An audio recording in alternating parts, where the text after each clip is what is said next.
Hey guys, this is Ruben from the Black Cat Treasury and I'm here to show you part 2 of crystal clear quartz. Here we've got 101 power crystals. That is my favourite. That one's by Judy Hall. And there's 2 more books on the table here. They're by Judy Hall too. Oopsies. Here we have the Crystal Bible. That's the most popular one. Again, that's by Judy Hall. And here we have Crystals for Energy Protection. Again by Judy Hall. What can I say? She's just an authority in this subject. And I really resonate with what she says about crystals in her books. It's very spot on for me. Alright, again we've got a large quartz point here. I showed you that in the last video. And here we have some rutile quartz, or rutilated quartz. You can see shiny metallic threads in there. In ancient times they were called Thetis hairs, and it was named after the goddess Thetis. She was the goddess of beauty because it looks so luxurious and beautiful inside the crystal. And that's why they call it Thetis hairs in the crystal. It's very sparkly.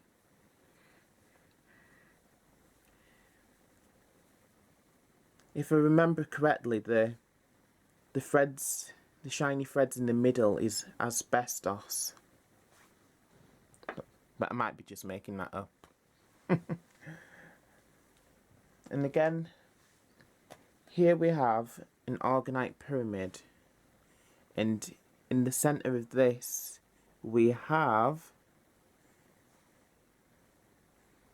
an amulet with a clear quartz in the middle, here. It's a powerful piece.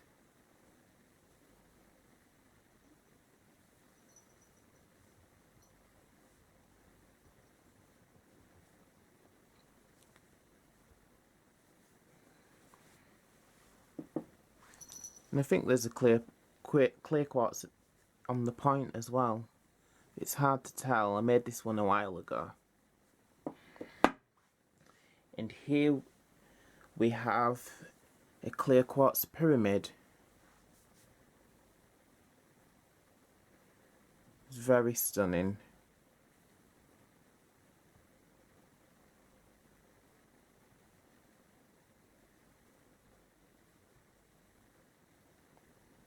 Why pyramids? Some might ask. Pyramids are the perfect shape for energy, or for raising energy.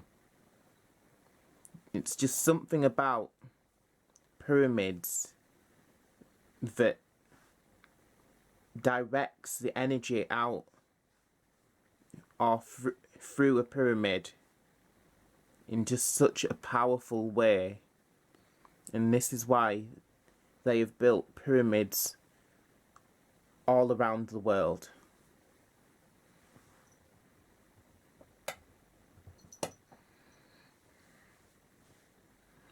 Here we have a necklace I've created. I call this one the Atlantis chainmail necklace. And it has a clear quartz point in the middle there. If you can see it. Clear quartz, like I said in the last video, it's a master healer. And clear quartz can be used for anything, really. Over here, actually before I go over there, I'm going to show you this. Quartz is just silica. And silica comes in many forms. This is rock crystals. So it's pretty much the same thing as all the other quartz here. It just looks differently because it's just in a slightly different form. But it's still silica and it's still quartz. So it's still useful. It still has power. This one here, this crystal I've had for the longest amount of time. For as long as I've been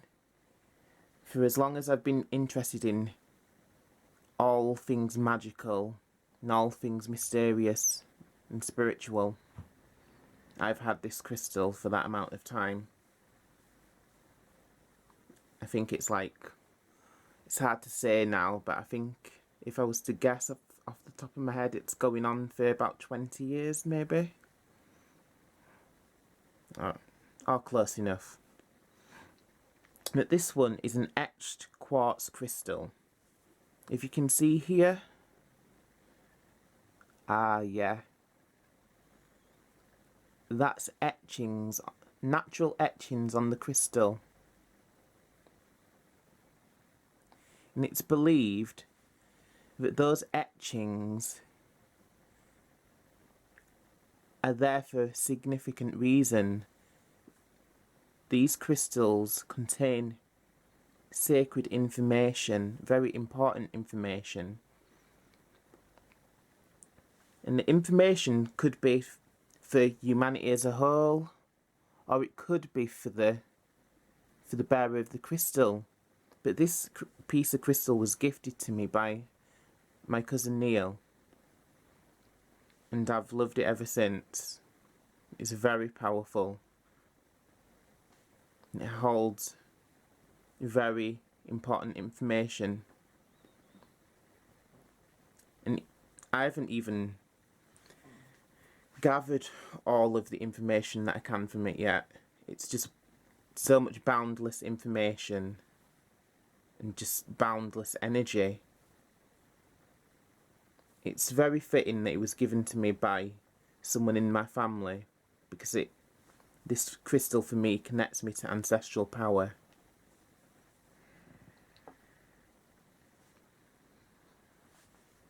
Right, I'm just going to read you a few more pointers.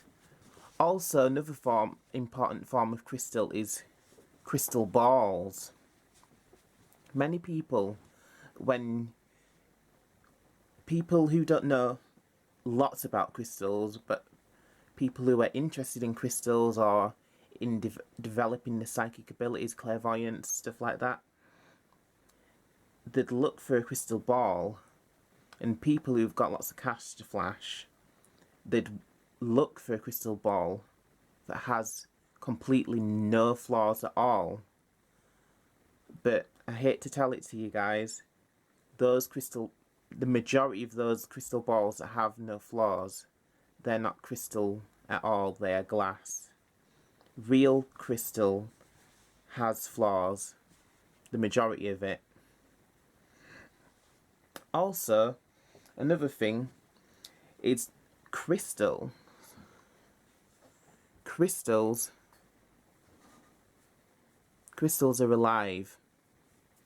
Each stone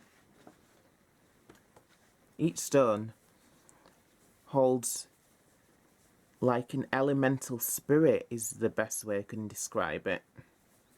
And that elemental spirit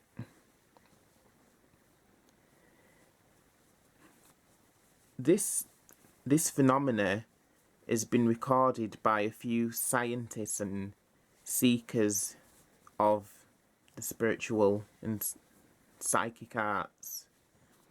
Many people have. There's one guy, I think I mentioned him in my last video, but I can't really think of his name now. I think it was something Oldfield.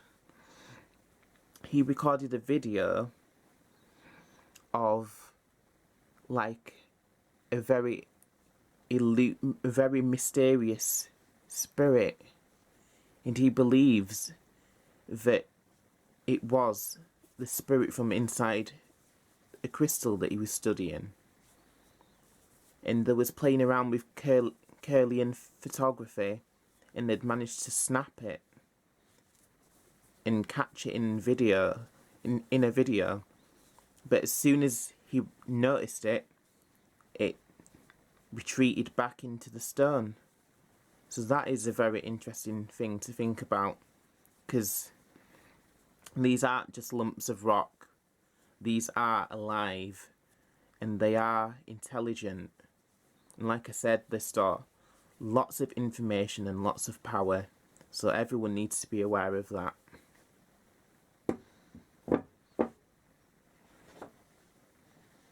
And I'm going to leave it there. So thank you for tuning in. Oh, actually, one thing before I go. In ancient times, people believed that crystals were like radios. They'd hold them when they went to temple. In one of these ancient temples, an 8,000-year-old temple, they found a man, or a mummy of a man, and he was holding a large quartz crystal. And they believe that he was holding it because in those ancient times they held the quartz crystals because then they believed that the gods would hear their prayers more clearly. It was like a radio. And it's funny that you use quartz crystals in radios. So I wonder where modern man got the idea from. And that's all for now, guys. So subscribe and please share. And please join me next time for another video on crystals. I think next time I'll tell you about selenite. So please tune in next week. And next week at the same time, and I'll tell you all about selenite. Thank you.